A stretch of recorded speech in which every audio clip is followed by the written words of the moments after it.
We are live. Give it a minute here. All right, let me tweet this thing.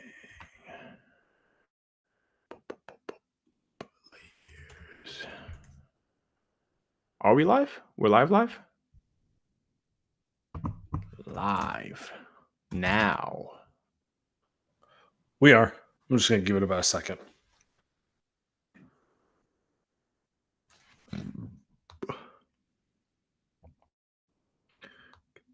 Which is just me trying to organize my thoughts real quick and get our segments up and running. We got some good stuff here today.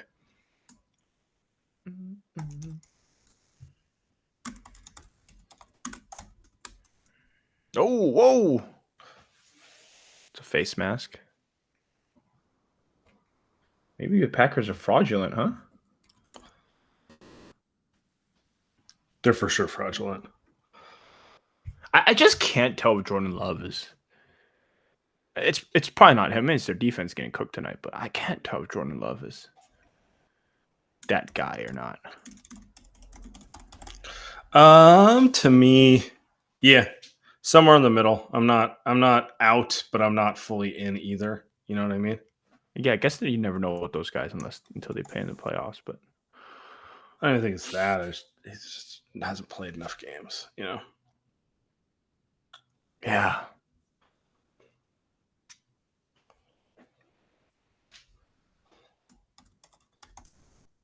Kuminga-esque, dude. Love is not Kuminga-esque, bro. Jordan Love at least is good. Like, undoubtedly. If Kuminga was as good as Love was at his job, Kuminga would have gotten paid already.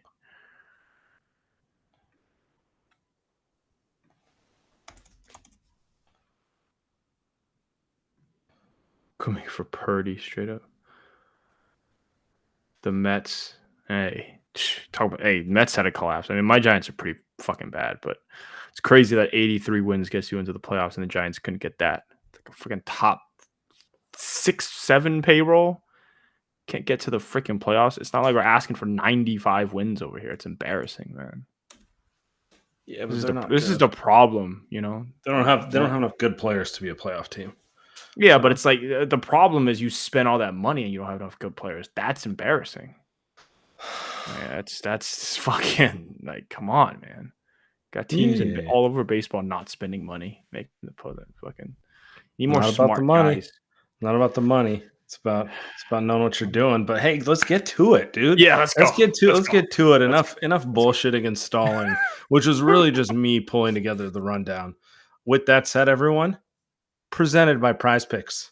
Get $50 in lineups when you play your first $5 and you use the promo code WELCOME to Light Years. Welcome one and all. Andy, the Warriors. Have you heard? They have officially signed Al Horford. Oh, wait, no. Actually, no. Not yet. Committed to. Tell me what you were thinking this morning. I thought that whole thing was so funny because, like, this comes out and I'm like, oh, they're actually doing it. And then you start reading the language. It's more of the same thing. It's like committed to. They are engaged with. They have commitments on both sides, you know, circling the player. Both sides have mutual interest. All the same language we've heard all summer.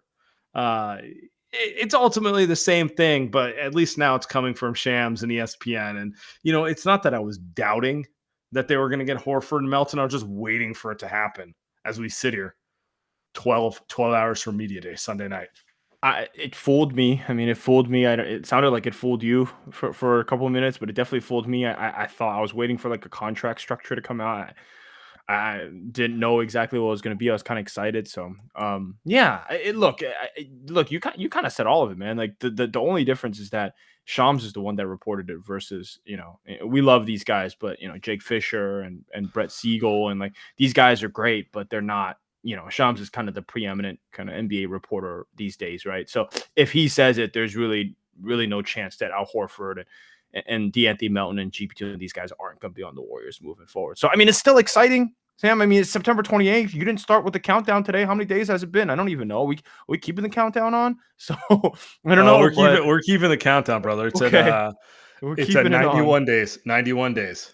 91 days. Yeah. So I guess we're gonna keep it on. But it's funny because I did click into the article that Sham's a scammer, man. He does two tweets and then an article just to maximize views. And so I click into the article and it's hilarious because it's the same exact thing. It's like, well, he's technically not signed. He just has to wait until Edging. the Kuminga thing. Edging towards. Edging is insane. Edging is very true. I mean, the fact that he's not, I don't know if he's going to be at media day. I don't know if we ever got confirmation No. if Horford's going to be there. Zero. So, It's crazy. It felt like they leaked this stuff out just to get in front of the fans because they know media day is going to be embarrassing tomorrow. Oh man, that's my read on it. Well, there's two ways I could take it. One is we're only having 9 guys at media day today, so let's get in front of this and tell people more guys are coming. Sorry, we couldn't get them here for them to do their photos in the jersey and tell everyone that they love the mission and food in San Francisco and whatever it may be, the other part of it was like, are they trying to put pressure on Kuminga? But it did feel like all this stuff, which we've heard about all summer, that is being discussed as like an open secret. They just wanted to get it out there in a more official fashion. And I know it's not official, but like Shams is like the most official reporter. Like he puts it out there. That's as good as a press release to most people, right? Yeah. I mean, his tweets are basically press releases, but yes, please go ahead. Please go ahead, Sam. A deal negotiated by Jason of blah blah blah management. Yes, we needed to know who the agent was. It's so funny. It's it's so funny the way the whole thing breaks out. But yeah, it's like they clearly wanted it out there because they know tomorrow is going to be embarrassing. Yeah. Can we still be happy about it? Are we still allowed to be happy about it? I was still pretty happy about it. I felt like the group chat, the vibes were still good today. It did feel like they tweeted it out or it was reported out like right when NFL came on. I know Tommy pointed it out and you pointed it out. So I thought it was kind of funny. Like I didn't cross my mind, but it was like 10 a.m. comes around, right? It's kind of crazy. Speaking of the group chat, is Horford, Melton, and GP2, yes. But are Horford and Melton in the Warriors group chat? Have they been in the Warriors group chat all summer? Are they like what I'm asking is, are they in the group chat with Steph and Draymond and Pods is for sure the annoying dude who just comments on everything, but like the team group chat, every semi decent team has a group chat. It's actually a terrible sign if your team doesn't have a group chat. Do you think Kuminga's in the group chat is probably the better question? Because Horford and Melton got to be. I mean, it feels like those are good vibes, guys. Melton seems like a very fun. Like he seems like a very good dude. Horford, I mean, he's been around the block for 20 years, man. Like Horford's got to already have known these guys forever, right? Like he's not some new dude. So yeah, man, I think for sure. Okay, I'm gonna go back to my cool, good vibes part where it's like, man, like we should be going into media day. It's pretty awesome to have Horford on the team and Melton. I think it was like reported that Melton was working out and he's like close. I don't know if he'll play opening day, but he'll be close. Like that's super cool. GP2. I mean, getting him back, like he was huge. He's always huge. So, I mean, I think it's sweet. Will Richard, we didn't even get to. I think we will, which I love. I think you love as well too. So, like, there are guys like they just signed. It was reported 4 guys committed to the Warriors today. I mean, that's I think Sam still a good thing, even though we spent 91 days debating whether it would happen or not. But at least we got that today. That puts a smile on my face for tomorrow. Yeah. I mean, Horford. You're not smiling. Horford always felt like he was meant to be a Warrior. Like I don't know how much selling had to be done. Like he obviously knows the Warriors veterans. He knows his game. They know his game. It's the most obvious on paper fit of all time. Like I've always wanted him on the Warriors, or pretty much in the Steve career. I've always been like, that guy would make total sense on this team. So I don't think there's a ton of selling there. Melton obviously was with the team last year, and it sucks the way it played out. He gets injured, and then he has to be used as essentially cap filler to make it happen. But it seemed like he was very bought in and they were very bought into him. Seemed like there was great, like not just the basketball fit, but like the vibe fit with him and Draymond and Steph and all those guys. And then obviously GP2's, captain with Horford. Do you? When was the last time the Warriors? Forget Horford being 40 years old. When was the last time the Warriors had a big man this good? Bogut. Like you're talking about. Let's. JaVale, David West, maybe. Yeah, obviously, I think Bogut, but David West maybe comes closest. Horford's I better than David still West was, think at right? 39, he's better than the 37, 38-year-old David West we got. Yeah, I agree. But that's not a terrible comp, to be honest with I you. agree. It's not a terrible comp. Let's see. He's better than Zaza. He's better than JaVale.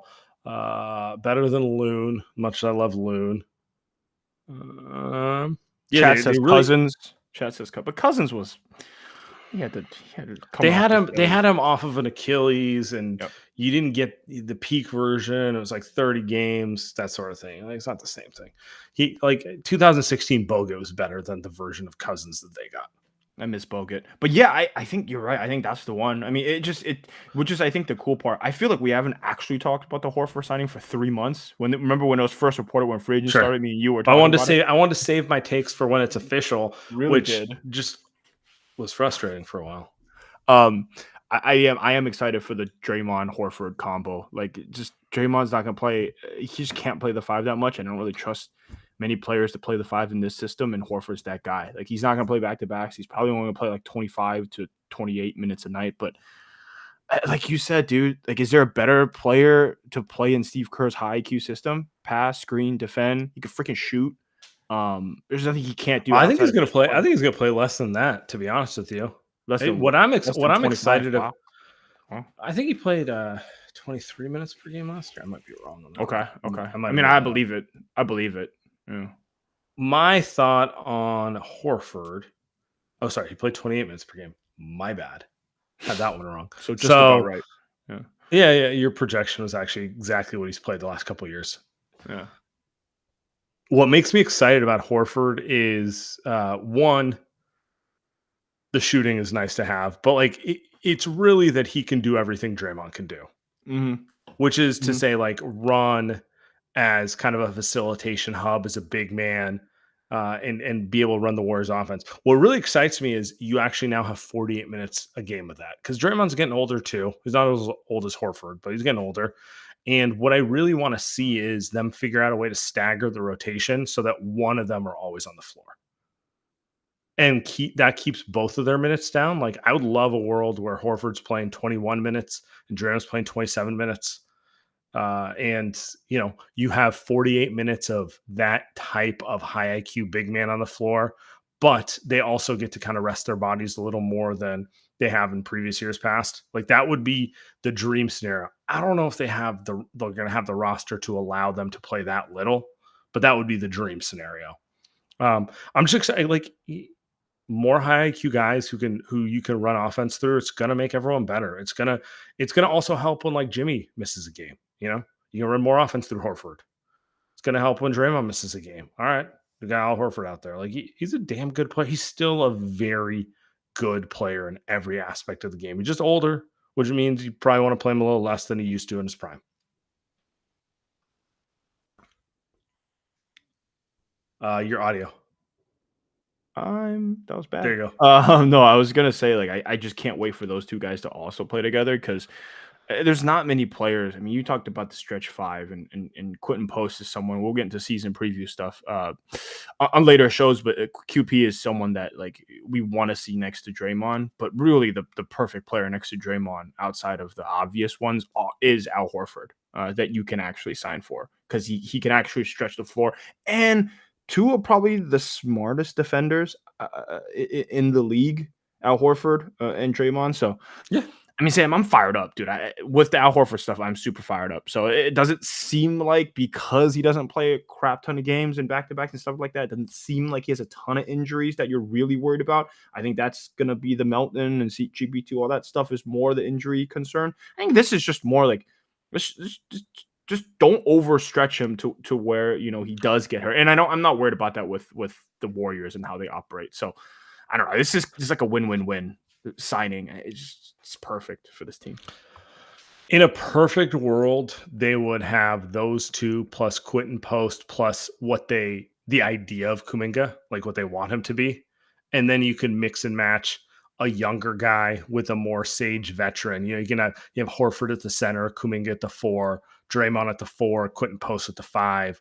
And Mhm. it makes sense in context of having kind of a balance and different skills and a little more athleticism and a little more size and these different things. But I don't know. It also depends on what they do with Kuminga. But we'll get to that later. Before we get to that, like the other part was Melton and GP2. Mhm. Also not surprising on that Mhm. front. I guess I don't want to go too deep on either of them. I'm curious your thoughts. Of these three, Mhm. who do you think is most important to the Warriors' success? Well, there's only the answers can only be two. It's definitely not GP2.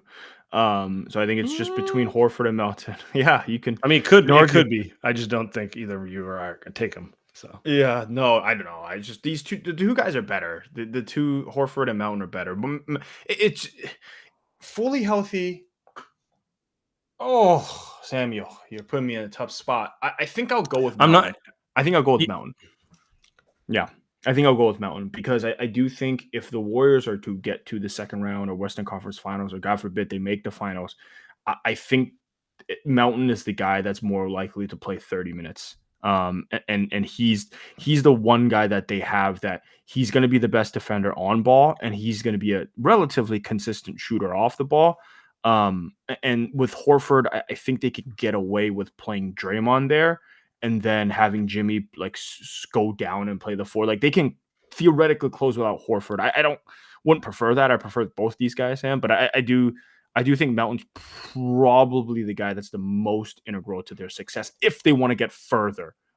Who I think is actually going to be most important to success is Horford because he's going to play more, so he's going to be more important. But I do think if Mountain's healthy, he's probably the guy he's going to be great. Yeah, I'm mad at you because that was going to be my take. I actually think their ceiling is going to be more determined by if they can get the Melton they thought they were getting pre-injury, Yeah, yeah, because that's $100 million player right there.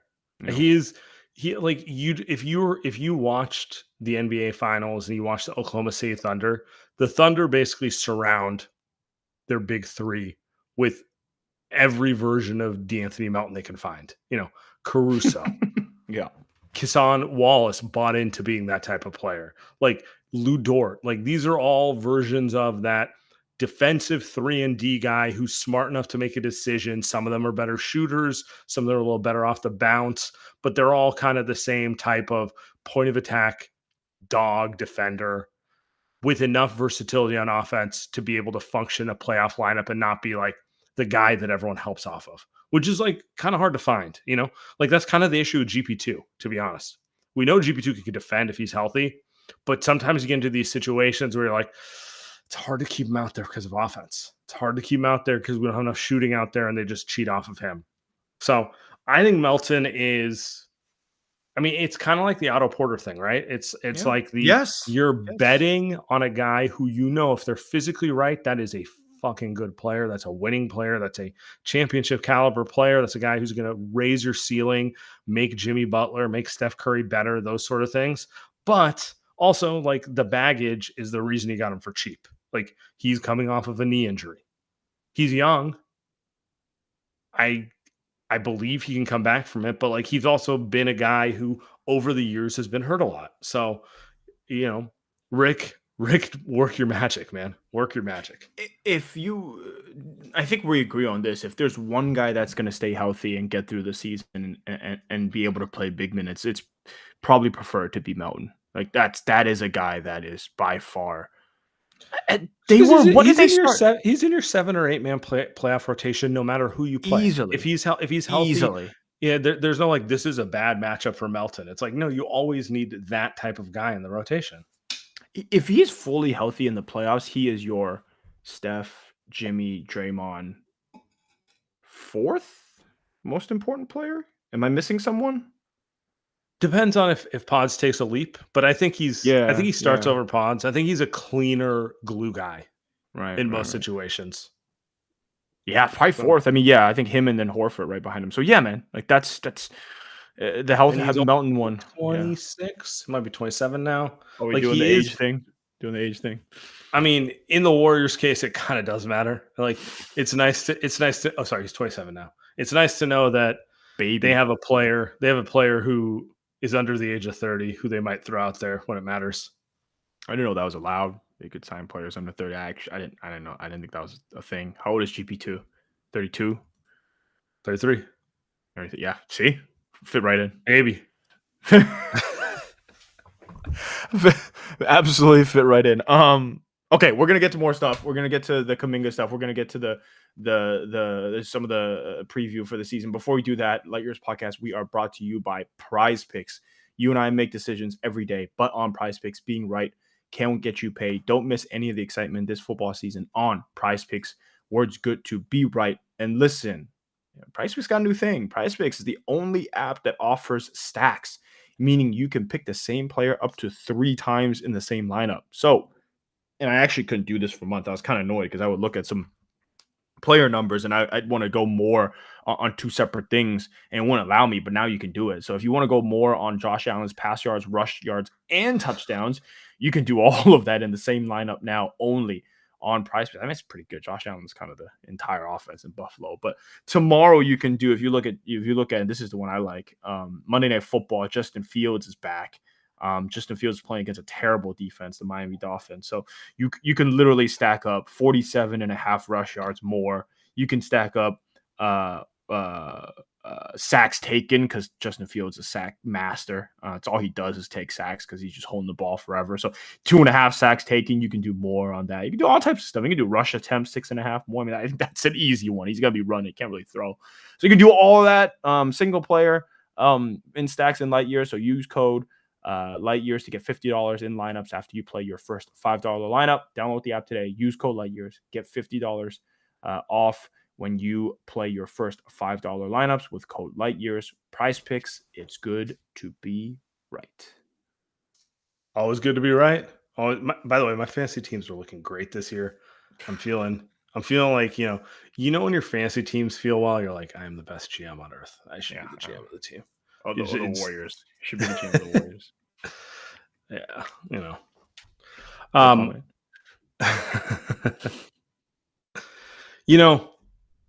I will say being right in fantasy puts me in a good mood. The other thing that probably puts me in the best mood ever is if I got comfortable underwear on. Nothing. I mean, look, I think we're all the same way. You get to laundry day, it's down to that pair that you probably should have thrown out, but you haven't thrown out. And it's uncomfortable and it puts you in a bad mood all day. And you try to avoid that. Honestly, just throw that shit out. Be honest with you. Don't even mess with it. Just get rid of it the entire way. But yeah, my whole thing with underwear is I'm looking for something that is both comfortable, but also has like the right fit, which is a sneaky balance to find. And Skims, by far the best boxer briefs I've found that hit that perfect cross section of support, but flexibility and comfort. Good for work, good for when I'm standing, good for when I'm sitting, good for when I'm working out. I don't feel like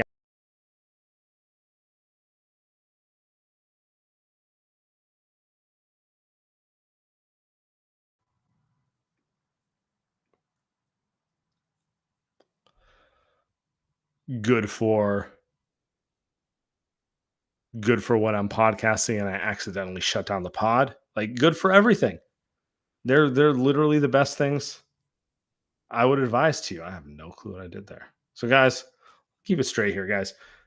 Shop Skims Men's at skims.com. Let them know we sent you. After you place your order, select podcast in the survey and select our show in the drop-down menu. So guys, Skims Men's at skims.com, select podcast, click Light Years. Really don't know what I did there, but that was definitely a me thing, kicking us both off the stream. So can't be all good news, particularly since signings have not started. We did get the report Kuminga not going to show up to media day. We're still in a little bit of a stalemate here. I mean, we can talk about it a little bit, but I want to start with this. Where does this rank in terms of annoying episodes in the Joe Lacob era for the Warriors? You know, Mm.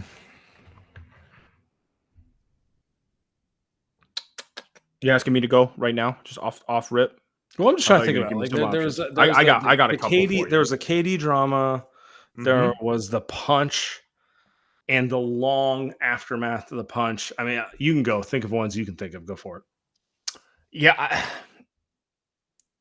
the KD ones never bothered me that much because anytime KD was on the court, they were going to win the title. Just the cure to winning is the cure to anything is winning, right? So none of that stuff matters end of the day because if KD's on the court, they would have won 2019. KD's on the court, they would have won 2020. KD's on the court, they would have won 2021, 2022, 2023, 2024. They would have won like 8 titles in a row if KD was on the team. I think Sam, the only thing I think that's comparable to this is Draymond. I think the Draymond stuff 2 seasons ago when he finally got out of control, choked out Gobert, then punched, like flailed his arms, showed up to games just completely getting chucked and ejected, just bitching and moaning, and just he was completely out of control. I know what was going on with him, whether it was personal or whatever was going on. I don't think we ever found out what it was. All it was this guy who is at that time he was injured a lot. He wasn't very good. He wasn't playing hard, and he was just. It looked like he was just giving up on the court, and cost this team chances. I think remember the Sabonis stuff where he got suspended a game, came Yeah. back, like just completely out of control character. I think that was the annoying stuff where it felt like the war and punched Poole. Obviously, I mean obvious. So it felt like the Warriors were keeping this guy in tow kind of for no reason. Because he hadn't shown the value at that point to do all this crazy shit. You kind of only get to do that crazy stuff when you're like a first or second team type of player. And he was nowhere near that type of guy. So, Sam, that's the only thing. I mean, maybe you go farther back. Maybe you got something from me that I haven't thought about, but it feels like the Draymond stuff, the last guy, you deal with Draymond in 2016. Like, that's cool because Draymond was Yeah. so good back then, man. A top 10, top 15 player. But when he was pulling the same shit, same antics in 2023, right? You're just kind of, dude, I'm over I it, like so. this comment from Jam Sessions because it's kind of where my head's at. I'll give you the Draymond one. Okay. To me, this entire saga feels like of the previous Chris Cohan era. And he's saying Yeah. Warriors have been sliding back to pre-Steph shenanigans. Let's be real. That's kind of what this feels like. Because this entire Kuminga saga feels like subpar management, honestly. Like, and I'm not saying he's a victim or I want him to stay. It just feels like something smart teams and good teams don't get themselves in the middle of. Yeah. they get rid of this much faster than they deal with it. This is Steven Jackson asking for a trade. And like Stack Jack was a solid player, but like, bro, you're not, a superstar. Relax. Yeah. Or Al Harrington asking for a trade. And like the drama that came with that, or like Corey Maggette or crap like that, where I'm just kind of like, you guys aren't really the caliber of player who we should be subjecting this type of emotional energy to on a consistent basis. Yep. That's kind of where I'm at with this, where I get it, but it's hard for me to blame anyone but Warriors management at this point. Like, I've noticed that there's been this like increasing, like, I'm sick of JK, get rid of him, Yep. that sort of thing. And Yep. it's like, it's fine. You can or you can't, but I don't think he's actually acting any different than he's acted the entire time. The only difference is like I see Warriors management here, like, what is he doing? I don't know, dude. What the fuck was he doing the 4 years prior when he'd look off Steph and take a 12-footer? Like, you know what I'm saying? Like, awareness is not the defining quality of this player. He's a guy who has insane confidence in himself. That's good, is also bad. It can go both ways, right? It's just like, but nothing he's doing is atypical to what I expect from him. The only thing that's atypical is the Warriors expecting anything different than this. Yeah, you're right. I will say, and I was tweeting about this earlier. Like that is how it goes, right? Like fans generally don't like they're not going to blame like all the texts that I get um from people that aren't like completely clued into the Warriors every single day are like, dude, what the fuck is up with Kuminga? Like, what's his deal? Like, can we just get rid of him? Right? Like that the majority of fans across all sports, I think are like that. They're just like, Mhm. hey, like when something like this happens, like what is going on, dude? Like, let's get rid of this guy, or what's his deal? Like, why is he so selfish? Like, I think that's like I think that's we're not talking about this, but I do think when you look at what the reception is going to be for Kuminga when he's on this when he if and when he shows up on the court or whatever it is, now if he plays great, I think none of that matters, right? Because as we talked about Sure. earlier, as long as he plays great, nothing matters. But um, I just don't. I think the fans are tired of this guy. Um, and I think that's how sports works. Like the only way people truly hate an owner is like we're watching the Cowboys tonight, like Jerry Jones. Like that's something where it's like, all right, dude, it's obvious that the ego of the owner literally traded the team's And it's best not player one gone. move in that case. It's like Right, that's like a right, decade plus long right. build to get you there. Yeah, and I that's funny. Yeah, Jerry Jones. So maybe Joe will go down that road and he'll trade someone as good as Michael Parsons 10 years from now. I don't know, but back to what you're saying with the Kuminga stuff. It's hard because now it's gotten to a point where you can't boo Joe unless unless Joe wants to show up in midcourt like he did 10 years ago. Remember that? Unless he wants to do that. So I don't know, man. I don't. Look, and the worst part of it is it's so obvious what they're trying to do here. And that's kind of where that's kind of where I just keep coming back to it. It's like, bro, everyone can read the situation. You're trying to sign him to a contract to trade him in January. No one's buying that you want to keep him for the long term. No one's buying any of that crap. You know what I mean? That's kind of what's annoying about this entire thing. They think they're playing fucking chess, and everyone's like, I see your move. It's not that complicated, you know? Like that's the other part of it. It's like it's not that you're not holding these secret chips. And that's I guess my question for you as I think about this is like who is how good of a player do they need to get for this to be worth it to you? Ooh. Like in Ooh. January, like let's just because like let's operate under the assumption that he signs.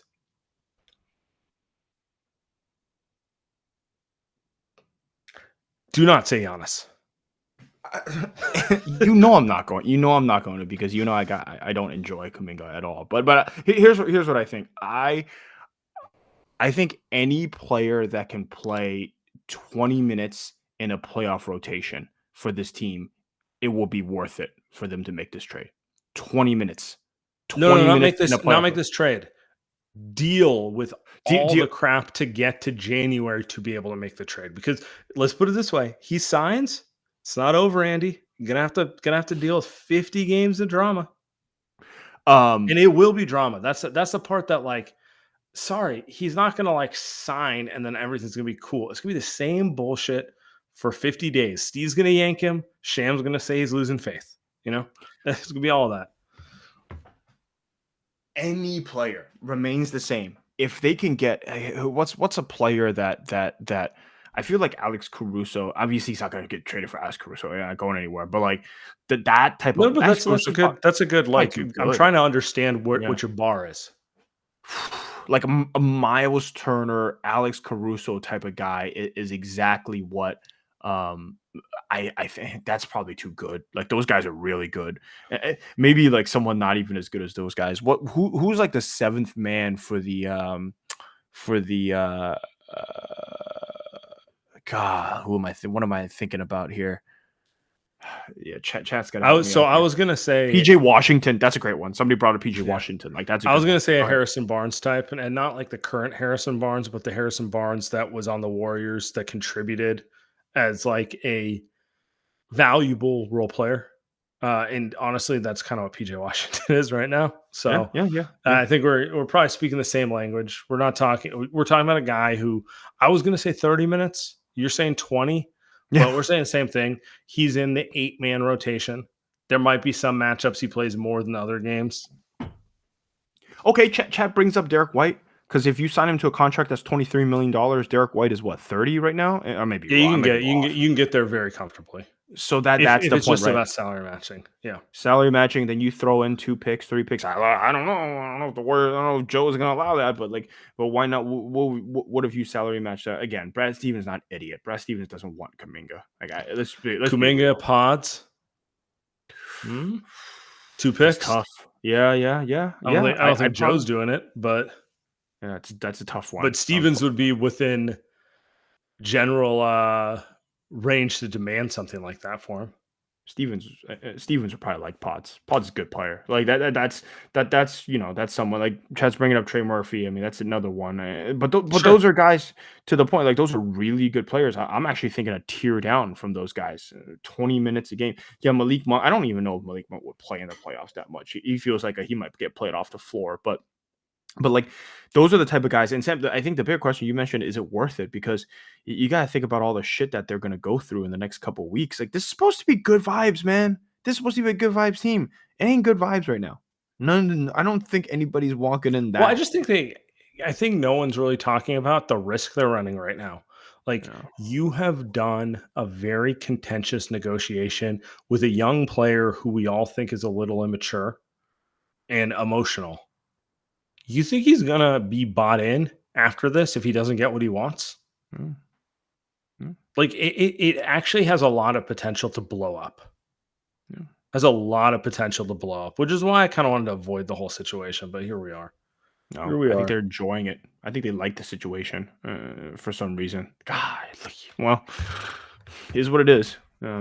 I also think like the other thing is like if they don't think it's worth it to flip it from Malik Monk, that kind of tells you a lot of what they think they can get back. Now the question is like, hey, they'd have to get rid of some other guys like Buddy Hield, but again, like that's like even like, do you think they would trade him? This is actually the easiest question. Do you think because Malik Monk is $20 million a year, so it's just an easy flip, they would do that? Do you think they would just do a 1-for-1 just to get rid of him? I think it's a lot closer. I think it's a lot closer if that's on the table. Yeah. But like this is also the issue. Like it's very clear that they're doing like a weird variation of the 2 timelines thing. They want like their cake and eat it too. They want a guy who can help them, but also a future asset in case Giannis comes available. Like, all right, cool. All right. So do I. So do I, dude. You know, I do understand the logic of in January there's more options because then you can do a 1-for-1 salary swap. More players are trade available. I do get that. That I'm not saying it's illogical from that standpoint. I just the way we're getting here is frustrating. The way you're getting here also doesn't, I think, like what teams are out there really that are going gung ho about, okay, I want Kuminga. That's the other thing. Like the dumbest teams, the Kings. No, the they're Suns. not. It's there's a handful of teams who will take a flyer on him if you attach stuff to him, and then it gets back to are the Warriors like? Do I think the Pelicans would take him? Yeah, but like him and 3 picks for Trey Murphy. You know what I mean? Like, or him pods and 2 picks. And then are the Warriors doing that? Are the Warriors doing that? I don't know. Nothing they've done indicates to me they will. Nothing they've done indicates to me that they're that type of team, you know? So it always goes back to it, man. If he plays well, we can't trade him. He's too good. If he doesn't play well, we're gonna have to attach picks to him, and we don't want to do that. So it's been 4 years of this, and we've been right every step of the way. That's literally what they've done. So, and to cap it off for the 500th time, if Giannis comes available, you don't have a fucking offer that will get him. I guarantee you that.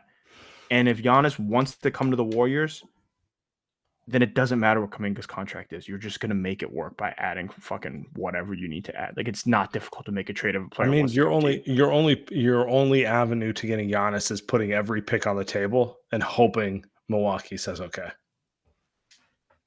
Like, they don't give a shit about Kuminga. It's How you not do it? it's not a sweetener, you know. You didn't hit on a pick. You don't have like Castle like the Spurs where it's like, oh, just drafted the rookie of the year. He's interesting too. He's more interesting in draft pick, you know, like that sort of thing. Would you rather have Kuminga in a pick or Castle if you're the Bucks? And I'm not even talking about for Giannis. Castle, duh. Yeah, easy. I mean, I think no one mentions this, but like the annoying thing is if you trade Giannis to the Warriors, the picks aren't going to be good. Like it's going to be a bunch of like 23rd, 28th, those type of picks, you know? What you want is actual stuff that's going to be good. You know who has picks of other teams that are going to be good? Spurs. Spurs, fucking the team that just won the chip. Right? This is just okay. We've done this many times, Sam. Where are we going? We've done this many times. We don't need to do it again. I think the people get it. We're not Yeah. wrong. The other piece of news we didn't talk about was Will Richards is apparently going to get a full contract. Yes, sir. Kind of excited about that. I think he's going to be good year one. Will Richard was by far the most fun of the draft picks. He's got juice, man. He's the guy that I think of the Mike Dunleavy picks. He's probably by far the best defensive guy. Yeah. Like it feels like he's probably Usually I'm not gonna usually don't get a guy of that skill set at that pick. I'm not gonna say he can play defense right now, but feels like that he's got a high floor in the NBA as a hey, I can defend out there. And I don't know if he can shoot. We'll see. Who knows? But he played high level in college. Like it just feels like it's a guy that Mike Dunleavy drafted that he knows Steve Kerr will want to play. Whether he'll be good when he's on the court is another story. But like I think Steve will want to play him. Because he's in the archetype of like a Anthony Melton. I mean, we just talked about like those eighth men guys that OKC has cobbled together to not cobbled together, hoarded to put next to Shea. I mean, even Jalen Williams is like a 3-and-D guy almost. Not he can't really shoot, but you know what I'm saying? Like defensively, he's a monster. So I guess that's the point I'm trying to make. Like he feels like a guy that theoretically could play in big games, which is cool for a second rounder. Yeah, and he is in some ways exactly what Kuminga and Moody aren't, but they wanted them to be. And we'll see if it sticks, but it's like hyper athletic guy who knows his role as a 3-and-D wing. And we'll see if it sticks through, but I'm in favor of betting on as many of those guys as possible. They're not easy to come by. The only thing I know about the playoffs is the playoffs generally devolve down to, all right, these are my three main guys. Those are your three main guys. And who has the most like 3-and-D guys to go around them? Who's got the most like Lou Dort, Caruso, Aaron Nesmith types to just go around them on repeat? Because that's what it is, you know? No one's really playing Quentin Posts in the playoffs, you know? Yeah. No one's really playing Malik Monks in the playoffs. The playoffs are about Steph, Jimmy, and how many D'Anthony Meltons, how many Wiggins, how many, keep going down the list. Like KCP pops to mind, Caruso pops to mind. Like how many of these like 3-and-D guys do you have who you can trust to just play off of your main guys and not be weaknesses? Bruce Brown, great name. GP2, honestly, he's borderline sometimes with the shooting, but like he falls in that category where if you're getting the good GP2, like you play in a playoff series, you don't have to worry about him. Well, I think Buddy Hield is a guy where it's like, well, he could shoot, and then he's turned it on defensively on this team where now he can play in the postseason. Is he playing 35 minutes? Probably not good if he is, but like that's someone that he's got the shooting, and the Warriors have turned. It's like Wiggins, right? He's kind of turned him to a guy that can play defense. Not as good as Wiggs, but he's trying. He's smart enough to do it. Yeah, go down the list, man. Like Pod's another guy, right? Like he is 3-and-D. I it's hard to argue if he's great at either one. But he could be a 3-point shooter this season, breakout season, and he's smart enough defensively to He's half a 3-point shooter last year. Yeah, and then he hurt his hand, so I kind of give him a little mulligan there at the end. So, man, quietly putting together guys that could do that. I think your QP point is probably the most important one, where it's like, man, I don't like he's great in the regular season, but we kind of saw what he was when he played Houston. Tough matchup, rookie, all that stuff. But he's 25. Like, he's getting that much better. So I think that's someone that's like great regular season player. But end of the day, like you get a guy like this in the end of the second. Hopefully, man, like that's what did he sign a 4-year contract already? Like, did he like that was what it was, right? So he's I guess he's a roster spot. So, But I mean, yeah. that's also okay because you need guys who can eat those roster spots. But you need both. It's kind of a tricky dance. Yeah. They need more shooting. Will Richard, I think he can shoot the ball. We'll see. We'll see. Yeah. He hit big shots in the tournament in college, and Yeah. that's not nothing. There are a lot of guys who can hit shots. Other guys who can hit shots in the games count. Like it carries more weight for me. I don't know about you. Yeah, no, that's probably why they drafted him. I feel like they probably looked at it and said, "Hey, he was hitting big shots at Florida championship Dog. game, all that stuff." So, I mean, it feels like a Steve pick. I mean, yeah, it's like the swing skill for him, honestly, is going to be the shooting because he clearly is athletic enough and he has the physical frame to be a defender. It might take him a little time because faster game, learn the NBA, that sort of thing. But the real question is, can you hit 37% of your threes in the NBA? And that's not an easy thing to say. And in college, he was 36%. He had a year where he hit 40, he had a year where he hit 35. He's kind of he's an 83% free throw shooter.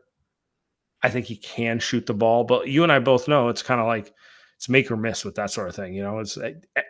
I know they can all shoot the ball if it's not a game. That's not a question, right? Like, are you able to hit those shots against Houston when you're dog tired in a playoff game? No. That's the real question, and that's why Steph's the GOAT, obviously. Yeah. But like that, Yeah. but that's like the job, that it's like if you can hit those shots against Houston and hit 37, 38% of them while having the physical characteristics he does and defending, they'll give you 20 million a year. Yeah. They'll literally give you 20 million a year if you can do those things. Alex Caruso, undrafted, proved he could do those things, got 20 plus million a year. Lou Dort, same thing. You know what I'm saying? Like that's what it comes down to. And Will Richard feels like a good bet to be one of those guys.